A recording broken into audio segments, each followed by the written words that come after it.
الحمد لله رب العالمين، الصلاة والسلام على حبيبنا محمد وعلى آله وصحبه أجمعين.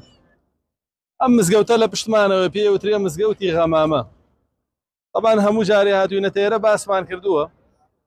طبعا بو بيه وتري مزقوتي غمامة لبروي رسول الله صلى الله عليه وسلم ليرة أن يجي بارانك. كاتك كروه كاتك خلقك ودعاي باران بارينك يكسر بالله هوريك ديو باران باري بويان. لو يترنا ناون راوا بابلين مزقوتي غمامة بس خوي أمل أصلا مزقوت نبوة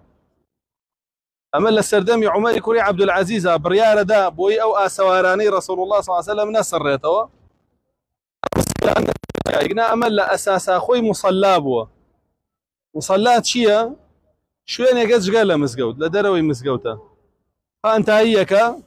تختكريو ورشينا كريو وسافر شو شد نبوة اگر حسيلك خرمايتي راخرة كوبونوتي ان يجي جنازة انت اكر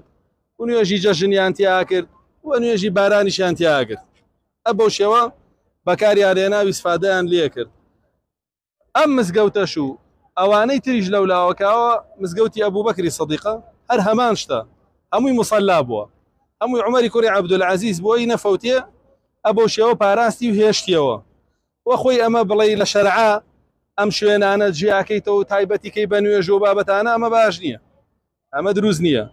اسكا كوتينا الري شين بو مكه سبي دو سبي للرقاء بيني هندي مسقود دروس كرا ولا هندي جاك رسول الله صلى الله عليه وسلم تيا ماوتو نيجي كردو اسراحتي كردوها بلام امرو كرا بمسقود خلق يقواز انا نيشتيابك اجري دسكبه كاما ابن وضاح بما نجرته ولا عمر كوري خطاب ورزا رحمتي الله اليه أشياء بو حج مسقوتي هي سبي وتري مسقوتي الرحمن لنزيكي مكة رسول الله صلى الله عليه وسلم كديق يعدي لشكركي لهذا يعني أو شو نسكراو بمسقوت نا مسقوتي الرحمن خلق سيرك راك برو أو جاك رسول الله صلى الله عليه وسلم وقت خوي لفتح مكة لشكريتي هذا أنا أن يشبك أويا إمام عمر ليان ترابه فرمي لا شافر يعني يجي خود كوتي بيكا في إسناك بروي بقري بدواي آثار لا آثار أن يشبه شكل إسلامي أما آثار بابلين تايبت ناكين بعبادته أما شتيكي شرعينية بلان بتو بي بارزي وبيالي توكو يادقاريك أو شتيكي باشا أويك أمس قوتي آواهشتوتو بوي مصلاك بمينتو نفوتي حديث يكي جاء كافرمي ما بين قبري ومصلايا روضة من رياض الجنة لن يوان قوركما بو مصلاكم باخيك لباخياني باجدو حديث يكي ضعيفة إمام بخاري تاريخ الكبير أهني ولا ما حديث يقال لا يصح منكرة كاري فينا كده بلا مو حديث يدر صحيحة كباسي ما بين قبري ومنبري أكاروضة من رياض الجنة و لا شاري مدينة جولكي لأبوه أو معلومي جنابتانا هموتان إن شاء الله باسي تاريخ مدينة كين بياني دو بياني كلا وعسران كوبين وقت ساقين معسرين يتربزاني عسري دات وشين بولاي السقيفي بني ساعدة لو يداني شين بسي تاريخ مدينة وهندي لفضائل أدوين إن شاء الله جولك هبوا زاد جولك هاتن بولاي مسلمان كانوا تيان أو وشك صالية باران نية يا مكاتي خوي باران نبو وشك صاليبو شين داوما لمساكر باران مان بو بارانية دعاء بك باران باري باران باري ديوش برون بولاي محمد صلى الله عليه وسلم دعاء بكن باب زانين أجر بيغمبر بيه دعاء جيرا باران باري أو الصحابة كانت بولاي رسول الله صلى الله عليه وسلم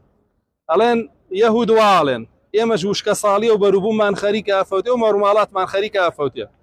دعاء بك باران بباري بومن أفرمي من خوم ويستوما نباري شكا ويستوما من بسر فلانه هوزا ويستوما أوان درامتي أن كم بيبهوي وشك صالي وزو ظالب بسريانا بلا ما دام إيوا والين أو يم دعاءكم باري أو يدي تير دعاءك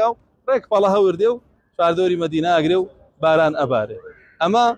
بابلين أم مصلايا بونا وناون راو مصلاي غمامة أو كبيا متن عمر كوري عبد العزيز رحمة الله إليه أو كريتي بمسجد بس ككريتي بمسجد بمشي أبوه أما ورده تعمير كراوة كشيء بيدراوة جوان تركراوة أبو شوي لكراوة يس خلق عشان كراوة زول بس على يقطوا أنا بس في إزناك أبسن أو نجي لويه خير زيادة لما باشا أما أو مسجوتي أو عنده بس اللي راق سبكين نتشين لبردم مسجوتك يعني ترى بابتي ترباسكين ئەوەی ئەولاش ئەو سپیانەوە مزگەوتی علی کوڕی ئەبوو طالبە ئەوە ژی ئەبوو بەکری صدیقە ئیمامی عوسمانی ژەیە لەو دیۆوەیە